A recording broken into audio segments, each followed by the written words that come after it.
বিপদ আপদ যে কখন চলে আসে সেটা আমরা কেউ বলতে পারি না। সব সময় মনে হয় বিপদের জন্য প্রস্তুত হয়ে থাকি, একটা বিপদ কাটতে না কাটতে আরেকটা বিপদ চলে আসে। তো হ্যালো সবাইকে, সবাই কেমন আছো? আশা করি ভালো আছো, আর আমিও ভালো আছি। হঠাৎ করে মেয়েটা একটু বেশি অসুস্থ হয়ে পড়লো, আর সেটার জন্য দৌড়াতে হলো হচ্ছে বগুড়াতে। যেহেতু আমরা বগুড়া জেলার মানুষ, তাই কোনো কিছু হলে আগে বগুড়াতে যাই। তো এই তো গাড়িতে উঠে পড়েছি একদম দুপুরবেলা, ভর দুপুরবেলা, প্রচণ্ড রোদ গরম, তারপরও যেতে হচ্ছে যেহেতু মেয়েটার অসুখ, তাকে তো ডাক্তার দেখাতে হবে। আর আজকে হচ্ছে মেয়েটার জন্মদিন ছিল, আর এই জন্মদিন উপলক্ষে কিসের কি আনন্দ করব, কিন্তু অসুস্থতার কারণে তাকে নিয়ে দৌড়াতে হচ্ছে হাসপাতালে। তো যাই হোক, এই তো গাড়িতে উঠে পড়েছি। আর কোনো ভালো কাজের জন্য যদি বাইরে বের হয় তাহলে কিন্তু মনে একটু আনন্দ বেশি কাজ করে, আর অসুস্থতা নিয়ে বের হলে কিন্তু মনের মধ্যে একটা দুশ্চিন্তা কাজ করে। তো যাই হোক, যাচ্ছি তো যাচ্ছি। তবে গাড়িটা খুব ভালো ছিল, এত সুন্দর টান গাড়ির, অল্প টাইমে একদম বগুড়া পৌঁছে গেছিলাম। তো যাই হোক, রাস্তার দুই ধারে একটু দেখতেছিলাম, আসলে এই দৃশ্যগুলো দেখলে কিন্তু মনটা ভালো হয়ে যায়। মেয়েটাকেও দেখাচ্ছি, আমিও দেখতেছিলাম। তো যাই হোক, চারপাশে সবুজ আর সবুজ, আর বড় বড় বিল্ডিং। তো এটা হচ্ছে মনে হয় বগুড়া পাওয়ার একটু আগে সেনানিবাস পাবো, এরকম একটা ভাব।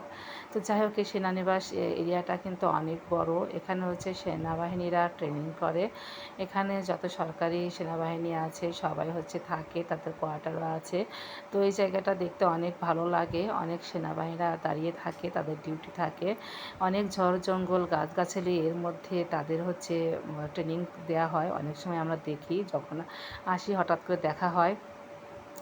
তো যাই হোক, এখানে অনেক গার্ডও থাকে। তো কথা বলতে বলতে কিন্তু একদম বগুড়া সাত মাথায় চলে এসেছি। আর এই তো গাড়ি থেকে নেমে পড়লাম, একটা ইজি বাইক নিয়ে নিয়েছি।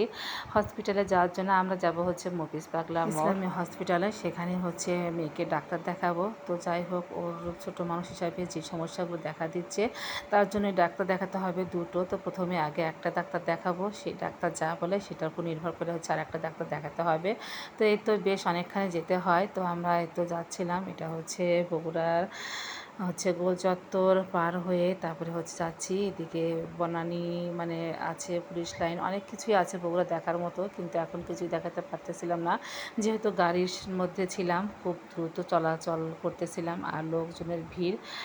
শহর মানে একটু যানজট বেশি, গাড়ি ঘোড়া লোকজন দেখেই কিন্তু বুঝতে পারছো। তো হসপিটালে ঢোকার পর বেশ কিছুক্ষণ বসে থেকে তারপর হচ্ছে ডক্টর দেখে, তারপর সেখানে রক্ত পরীক্ষা করলো, তারপরে আলট্রাসোনোগ্রাফি করে আবার একটু বাইরে চলে আসলাম। মেয়েটা অনেক মন খারাপ করতেছিল অসুস্থতার কারণে। একদিকে ওর জন্মদিন, এটা হচ্ছে ওর মনে বেশি খারাপ লাগতেছিল যে জন্মদিনের দিন জন্মদিন পালন করতে পারলাম না। তো যাই হোক, ওর মনটা ভালো করার জন্য একটু বাইরে একটা ছোট্ট রেস্টুরেন্টে নিয়ে আসলাম ওকে, একটু হালকা পাতলা খাওয়ানোর জন্য, যাতে ওর মনটা ভালো হয়। আচ্ছা, আসলে বাচ্চাদের জন্য হচ্ছে সব কিছু। বাচ্চারা যদি মন খারাপ থাকে, তাও একটা ভালো দিনে, তাহলে কি ভালো লাগে বলেন তো?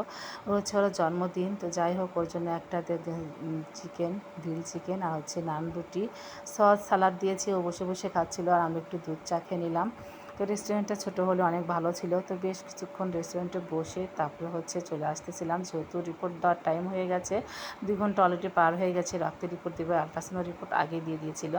তো রিপোর্টগুলো আবার ডাক্তার দেখবে। তো যাই হোক, আমরা হাসপাতালের দিকে চলে আসতেছিলাম। এদিকে হালকা মেঘ ধরিয়ে বাতাস উঠছে, আবার একটু বৃষ্টি হলো। তো হসপিটালে চলে আসার পর একটা রুমে আমাদেরকে বসতে দিল। এই যে এখানে একটা ডক্টর বসে, সে চলে গেছেন ডিউটি পালন করে। তো এখানে বেশ কিছুক্ষণ বসে থাকার পর আবার ডক্টর যখন আবার ডাক দিল, সেখানে দেখালাম। তো যাই হোক, ডক্টর সব কিছু ভালো রিপোর্টে দিয়েছেন, কোনো অসুবিধা নেই। ওষুধপাতি দিয়েছেন, সেগুলো খেয়ে ঠিক হয়ে যাবে। আর এই তো রাত হয়ে গেছে, প্রায় 9:30 মতো বাজে।